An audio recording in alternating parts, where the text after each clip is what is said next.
Hello, my name is Samuel David. I'm the creator of the Seedwell tray. I wanted to make a video about how to put together this whole system. Let me start out with telling you what comes in the kits.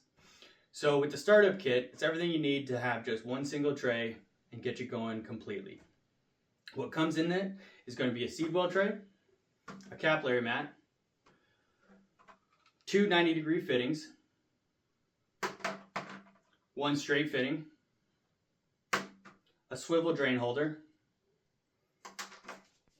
assembly manual, 10 feet of supply and drain line tubing. On that 10 feet is attached the valve and two reducers in order to be able to plug into these watertight fittings.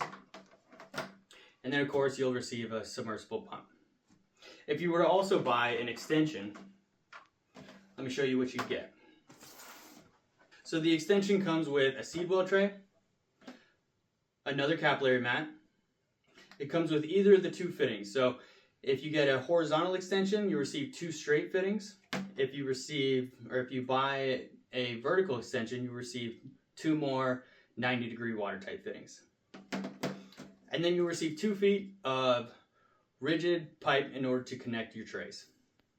All right, now that I've shown you that, let me take a moment to show you how a watertight fitting works. That way you can have a better understanding of the mechanics of it and then how to properly assemble this system correctly. All right, let me show you this. Here's a 90-degree watertight fitting. This is the end that will be attached to your Seedwell tray. You'll tighten this nut down and that's what's going to fasten it to your Seedwell tray. This end is what's going to accept the supply line or the drain line or even the connecting tube between an extension and other Seedwell trays. So what we got going on here is we've got a dome nut in which you would tighten down and then it'll slowly squeeze this top of the gasket around the tube, making a watertight connection. The reason I'm showing you this is to avoid putting the tube too far in. Putting any tube too far in is going to lead to possible water leaks. It's going to form 2 points of contact, even put it at a slight angle, disadvantage angle, and it's going to just be too rigid and it's going to put torque on the Seedwell tray and then possibly open up a water gap here even. So let's avoid doing that and only stick the pipe or the supply or drain line in 3/4 or 3/4 to an inch into the fitting. If you stick it in 3/4 to an inch into the fitting, you'll have no problems and it'll be properly installed. Let's check out how to assemble this thing. If you're watching this because you're assembling a multi-tray system, watch the entire video before you start assembling it. The reason I want you to watch the entire video before you start assembling it is because I don't want you to cut the lines too early, because the lines for the supply line and the drain line are going to be different for a startup tray than it will be for your multi-tray system, or possibly could be. So anyway, watch the entire video before you start cutting lines. All right, thanks. All right, step number 1 is to get yourself a reservoir. You can use plastic bins, trash cans, 5-gallon buckets work great. We really like under bed storage bins. The reason is because we have multi-tiered system. We have 5-tier shelf completely full, and our lowest Seedwell tray is 8 or 9 inches off the ground. So an under bed storage bin fits right underneath it and still allows it to drain. But today, let's just use this plastic bin. Step 1 complete. Let's start putting on these fittings on either end. All right, so here we are. We got our watertight fitting. Take off the bulkhead nut.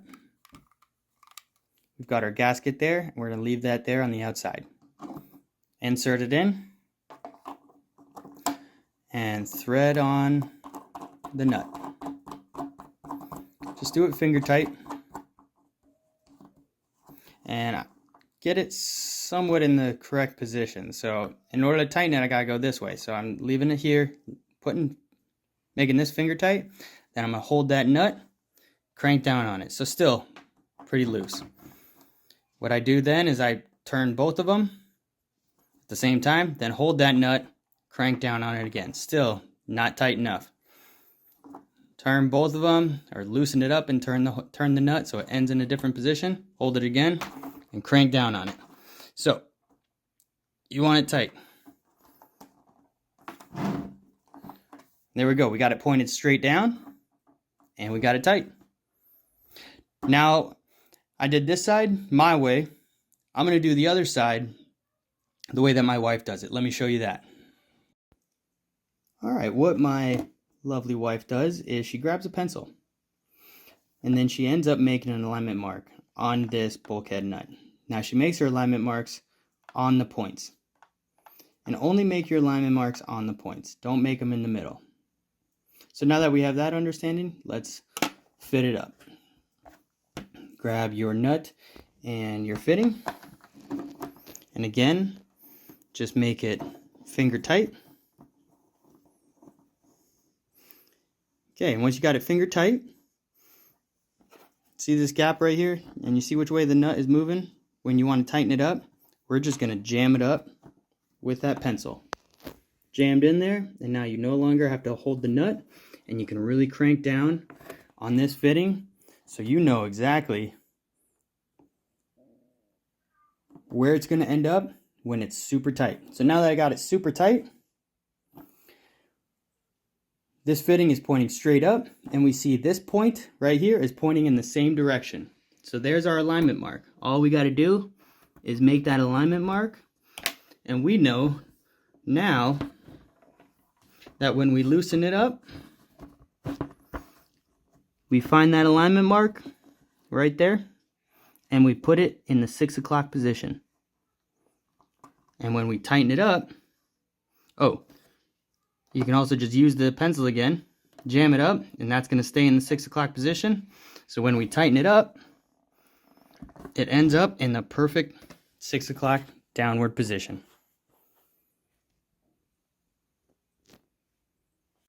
All right, now that we got both those fittings tight and in the correct direction, it's time to put in the supply and drain line.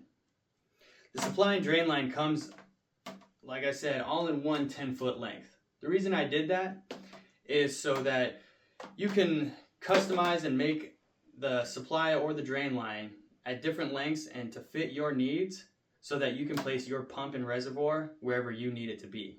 So let me show you how to hook this up. All right, so let's get this line set up.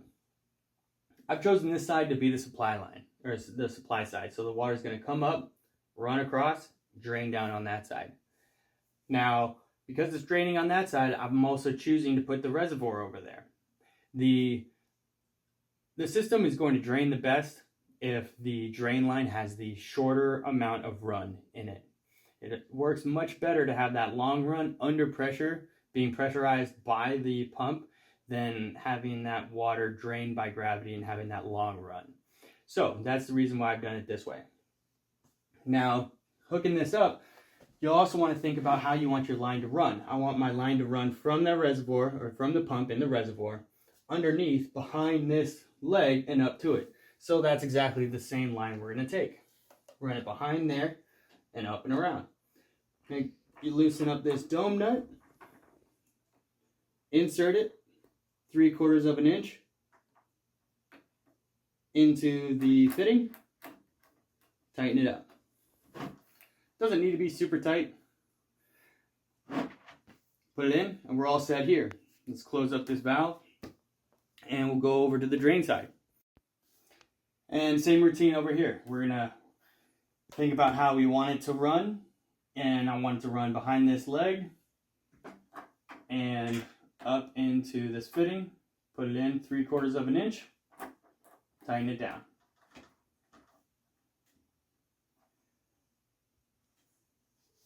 If you forget about how you want it to run and you just run it in the middle, it's not that big of a deal. We're going to end up cutting this anyway, so you can then take the end and run it however you'd like to run it, but it just helps to have some forethought on that.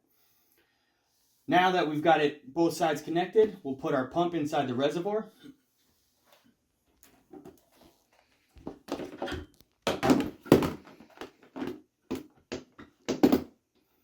wherever we want it, put the reservoir in place. We're gonna then grab the supply line and grab where it's gonna be connecting to this pump, grab it, and we'll just cut it right there. After we cut it, we'll stick it onto the pump and I'll show you right now. Alright, so the pump is shipped without the barb fitting threaded on there, so go ahead and thread that barb fitting on there, and be careful when you take this saran wrap off of this barbed part. The reason it's there is obviously to stop lubricant from getting all over you. So anyway, thread it on and take off that saran wrap, and then you're going to plug in your supply line into the pump. It's a little tough, but that's what the lubricant's there for, to help out. Just slip it on over once you get it, then give it a good push. And if you can get it all the way down, great. If you only can get 2 barbs, that'll hold. Now that we're here, I'd also like to point this out. Make sure this valve here is pointed straight up in the fully open position. After you've done that, we'll stick it in the reservoir. And actually, we're going to leave it outside of the reservoir for now, because we're going to use the reservoir in a quick second here. All right, so now that we got that connected, we'll get the capillary mat set. All right, now that we've got mostly everything set up with the plumbing, it's time to get our capillary mat wet. Get some water in your reservoir, or use a separate bucket or whatever, but get some water around you and dunk your capillary mat in your reservoir water. Now, it's hard to get completely wet. You got to really massage it in and work out all the bubbles. Even when you think you've got it all wet, you got to check and make sure that it's completely saturated and there aren't some dry spots there that are hidden underneath. So best way is to open it up completely.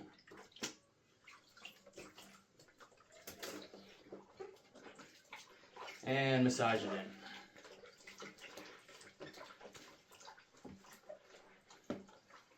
It's not a huge deal. Also, if you put it on, you can always just dump a cup of water on there and massage it in while it's on the capillary mat. But anyway, we'll do it this way. I think it's completely full of water. Gently take it out without squeezing a bunch of water out. If you do squeeze it out, just squeeze it out on the Seedwell tray. But you want to keep as much water inside this mat as possible. Then what we're going to do is we're going to find the edges that have the notch in them. That notch is to make room for these fittings here that you installed. And we're going to find both of those notches. So I found one, I found the other, and I'm going to put it in that direction. You see over here, it's still even a little dry over here. So I'm going to put some water in there. And I'm going to put it that way. If you're working inside of a shelf instead of like I am, it's easiest to find the notches, put the notches near the water channel, and then get your backside all figured out. And then work from the back side towards the water channel. That's the easiest way to do it. So you get your backs all set up. And then you just start massaging this around in order to make it flat, wrinkle-free, and everywhere. And put it into your water channel, get it flat up against the wall. I like to squeeze out whatever air gets trapped behind it. And then I go around, and there's little spots of dry mat, and it's easy to get rid of them. You just slap the spots out. Or you can massage them. I like slapping them. And there we go. And then sometimes you get air bubbles too, and I like to massage those out. Make everything all nice and flat. All right, there we go. Just completed that. Next, we'll fill up our reservoir, put the pump in, turn it on, and it'll be done. Let me show you that. All right, so I got my reservoir filled up with water.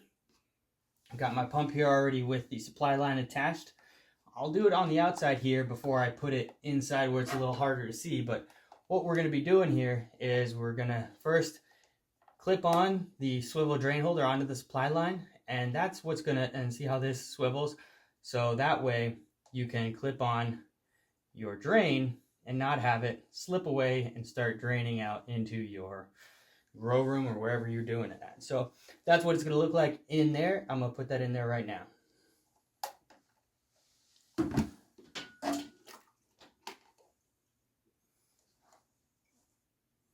Got our pump in there. And we got our drain line. Our drain line's a little long because I wanted to show you this. The drain line is more than able and totally fine if it runs on the ground first, then goes up and over your reservoir and clips on like that. That'll work just fine. What you want to avoid with your drain line is a coil. Air is going to get trapped up in the top there. So if the coil goes 360 degrees around and then goes in there, it might not work properly. So make sure there's no coils. It can go down to the ground, or the most efficient way is to have it run straight there. Give yourself a little extra slack and clip it off right there and point it towards the middle of your reservoir. So we'll just have it run like this. Now that we got that set up, let's turn it on.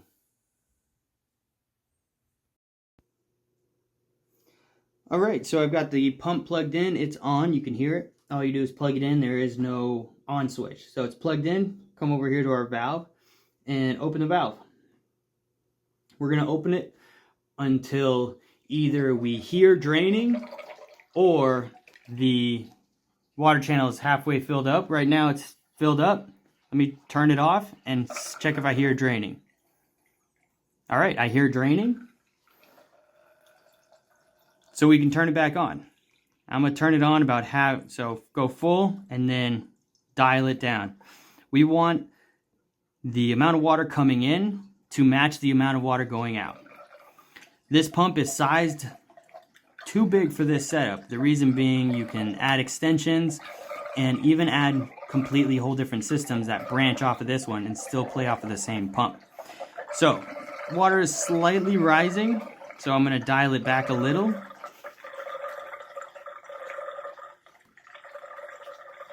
And we'll check that out. You really don't need much. You just need some flowing water.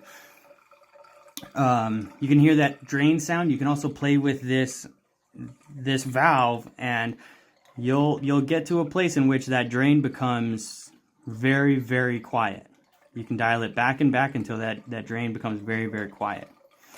So in the beginning, when I turned it off and I waited till I hear draining or it's halfway full, the reason I did that is because sometimes the drain has an airlock in it. If the drain has an airlock in it, shut the valve off, go over to the drain line and play around with it. Just lift it up and get that water moving through it. And once you get it moving through it once, you don't need to do it again. After it's cleared that airlock, it'll maintain and it'll keep draining totally normal. So anyway, that's how to get your water started on the Seedwell tray. All right, so we've got a good amount of flow. We've adjusted the valve in order to have the equal amount water coming in, equal amount water coming out. Here's the amount of water I've got it set at right now. This is about what I run for the flower farm on our system. I wanted to come down here again and explain why I added this extra straight watertight fitting. In some cases, somebody might have a Seedwell tray that is really close to your water reservoir, or in a position they have something that is prohibiting a 90-degree fitting for the drain. So I included this in case you needed to come straight out and then put your drain fitting inside here and then have your flexible drain line work its way around down into your water reservoir. So it's just in case, and most people won't use this, but it's there for you if you need it. All right. Now we're done setting this startup tray. Just wanted to take a quick second and a moment of silence to let you hear how quiet the system is in case you're just checking this out before you buy the Seedwell tray. So this is how quiet it is. Pretty quiet, kind of like a fish tank. If you just get that flow right, the drainage sound, you can get it to be non-existent. And that motor is pretty quiet. Now that we've got everything set up, there's nothing else for me to share about the assembly on it, but I do want to share some tips. When you're done with the season of growing on the Seedwell tray and you're completely outside, you're going to want to wash this and keep this for next year. What I do is I take it outside, rinse it off, then I stick it in a bucket with some bleach water to sanitize it and help clean it out. Hand wash it in a bucket and get it all sanitized and clean. Then I rinse it twice. Then on a sunny day, I put it out in the sun and I put the capillary mat on its top side. That way it exposes whatever roots grow to the sun and they get real brittle and real dry. And what that allows you to do is, after everything is dry and brittle, you can take a brush and brush those roots out pretty good. You can get it almost completely clean. Takes a little bit of elbow grease, but you can get it pretty clean, and then store them and reuse them. They'll last you a couple seasons. And continuing to talk about roots, the roots do dive down into this if you leave your plants, seedlings on here long enough.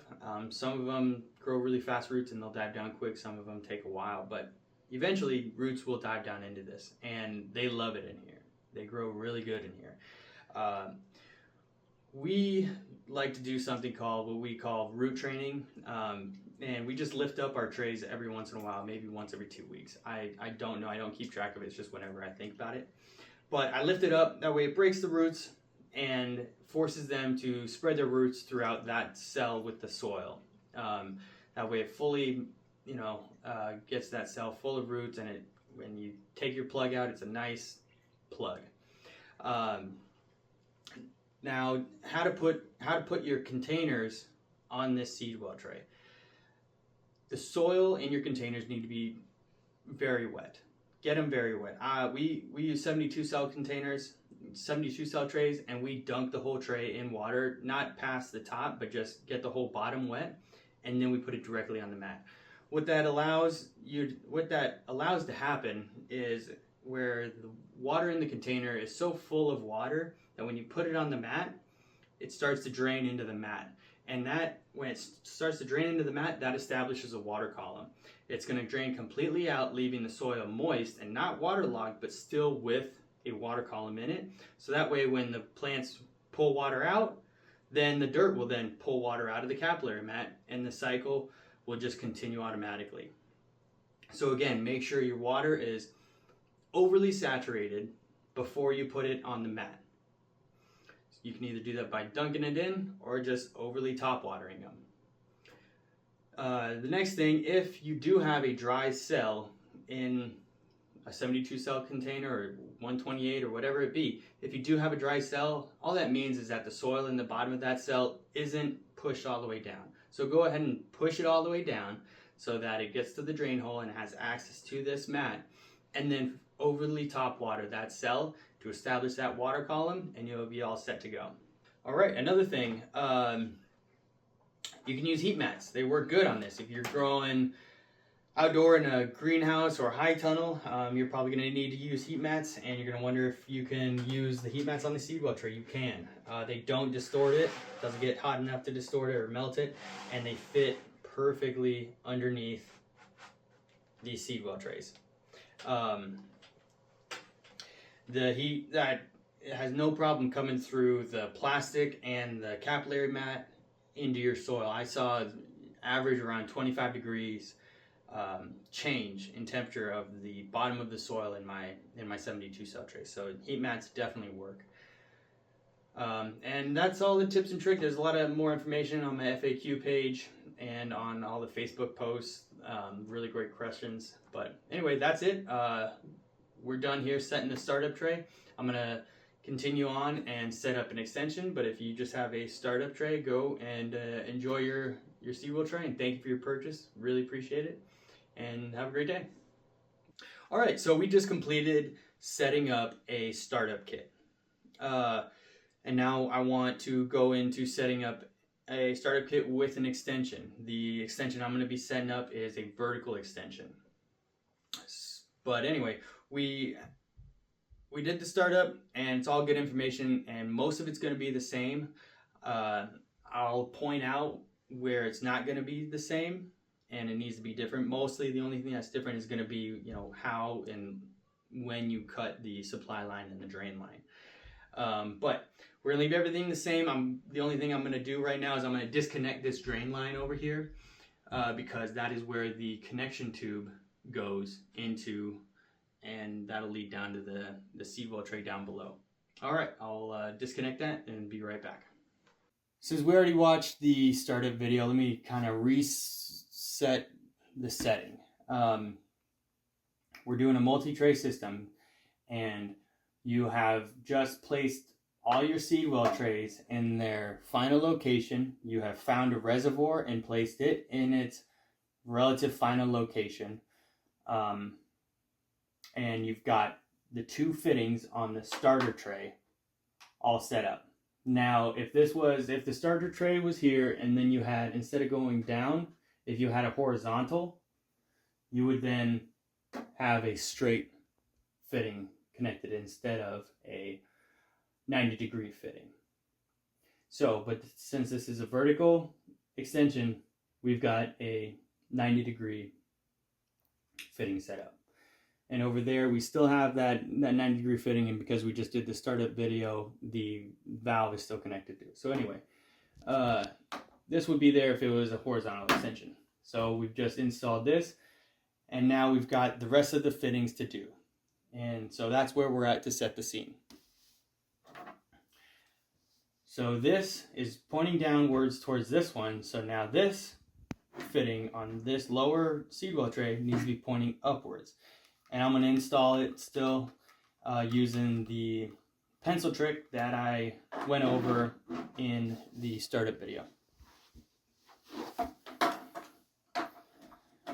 Put it in, get the bulkhead nut finger tight, jam the pencil in. Oh, I jammed it in the wrong side. On this side, it needs to go on this side. And then just go ahead and crank on it. All right, so then I mark the placement. I mark which point this is pointing at, marked it.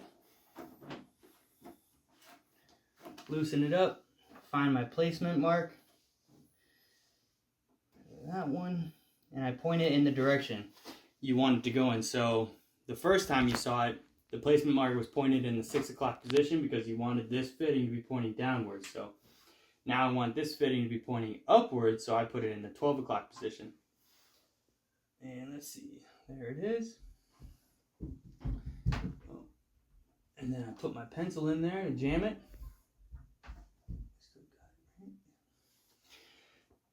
And then crank it all the way to the 12 o'clock position. There we go.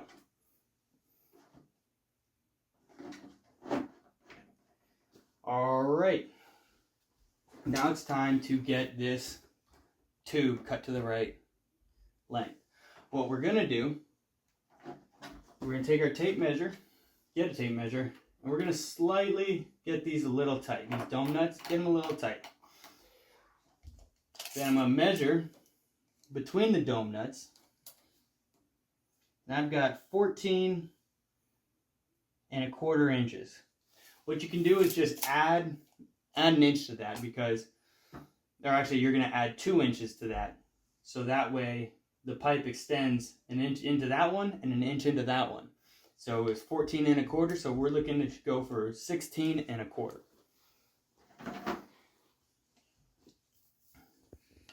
Get your pipe and a pencil and mark 16 1.25 inches. I've got pipe cutters, PVC pipe cutters. If you don't have them, get a saw and cut it. I've done it with a kitchen knife. My wife can't do it with a kitchen knife. It's a little too dangerous and unwieldy. But anyway, pipe cutters work the best. Cut it 16 1/4 or whatever you need.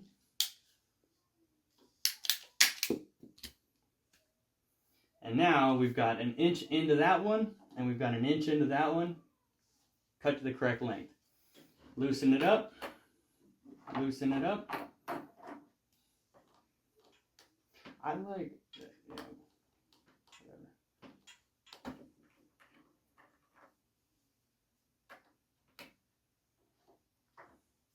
All right, so now that we've got it somewhat in the right position, mark out about 1 inch, put it in 1 inch, tighten it down.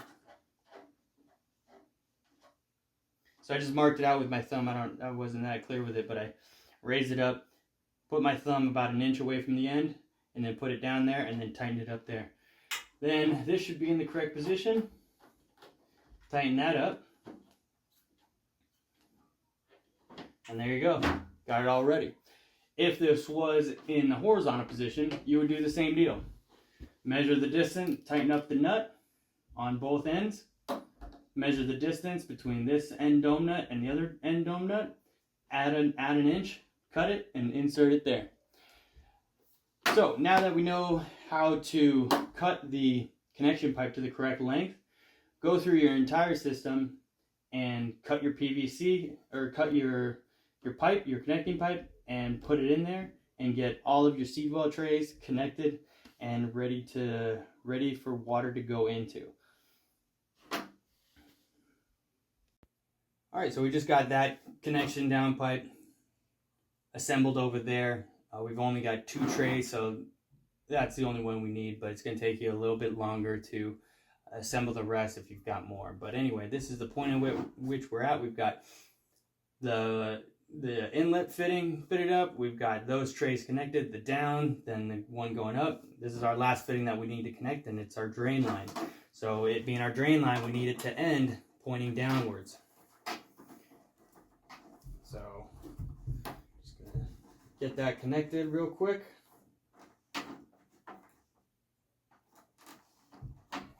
Nice and tight, real tight, and pointing downwards.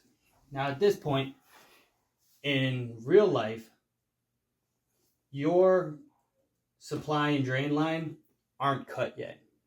But because we already went through a startup video, my supply line and drain line are already cut. But yours at this point will not be.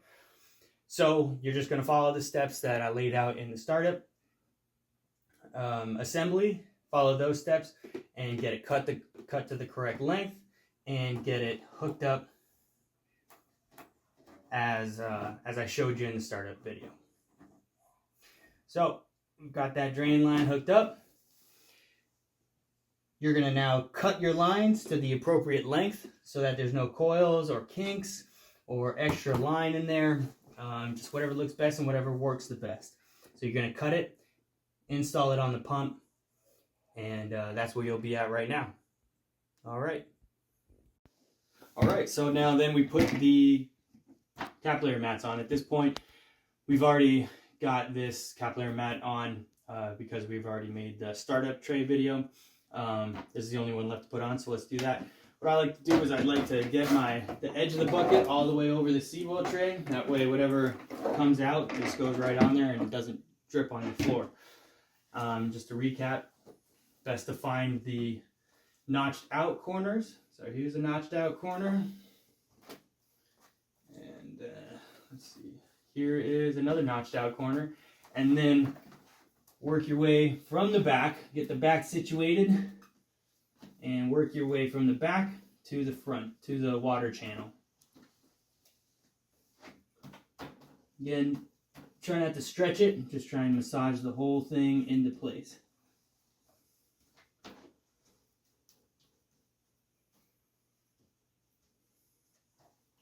Get all the wrinkles out. And if you've got little dry spots back here, just pat them out. Get that water dispersed right into them.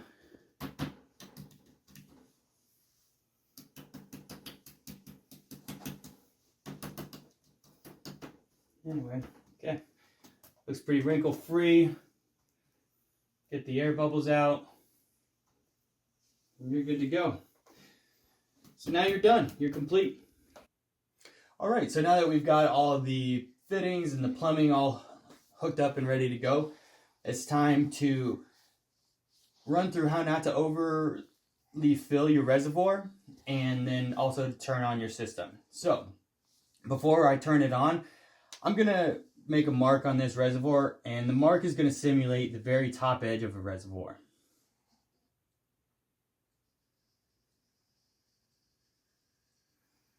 So there, now our reservoir is filled all the way to the top. And now let's turn it on.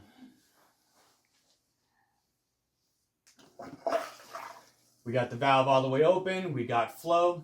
If you don't have flow, you got an airlock in your pump, just mess around with the pump, turn it on its side, turn it on its upside down, and the air will be able to escape and you'll be off and running. So now that we got a good amount of water in there, I'm going to turn it off, turn the valve so it stops the water flow, and I'm going to wait and I'm going to make sure I got drainage. Great, I have drainage right away. So if I didn't have drainage, I would just mess around with this, get the air out of it, and it'll start draining, and you won't have to do that again. But anyway, let's get a good constant flow going. I'm going to go about 3/4 of the way open. Once you've established the correct amount of flow that you want for inflow and then also draining, what you're going to do is just simply turn off the pump by unplugging it. Once you unplug it, don't touch it, and just let it drain normally, however it's going to drain. Alright, so now that it's completely drained down on its own, you can see that there's still water, a little bit of water left inside this tray, and some probably in the drain line. So there's your water difference. Now that it's all, whatever is going to drain into the reservoir is drained into the reservoir, we're going to mark that line. I've marked a new line. This new line is, or I marked it on the new water line, and this new line is going to be your max fill line. It's going to be the max amount you fill your reservoir up while your pump is running. So now that we know this new max fill line, I'm going to go ahead and turn the system on. All right, so I've turned the system back on without adjusting the valve, and as expected, the water level has dropped in the water reservoir because we have more water back up in the trays. So what I'm going to show you now is what not to do. While the pump is running, I'm going to fill it up to this pretend top edge of the water reservoir, and we'll see what happens. All right, so here we are. While the pump was running, I filled up this reservoir all the way up to our pretend top edge of the reservoir. So what I'm going to do now is simulate a power outage. Disconnect power, and we'll see what happens. So already it's above the line, which would be above your water reservoir, and it'd be leaking all over onto whatever grow space you have. This is just a little amount of water, but even that is a problem. But if you were to have, 9 trays, 10 trays, or 20 trays like we have, that amount of water just gets added on every tray that you have. So it ends up being a substantial amount of water. For us, we grow ours in a big cement room, and if we get some water on the floor, it's not the end of the world. It's not going to cause much damage at all. So I fill up my reservoir all the way to the top, even while the pump is running, because I want to maximize my amount of space I have in my reservoir. But if you're growing somewhere indoors and somewhere where it matters if water gets on the floor, you should absolutely be cognizant of this max fill line, because I don't want your system to ruin anything inside your home. So that's it for my demonstration on how not to overfill your reservoir.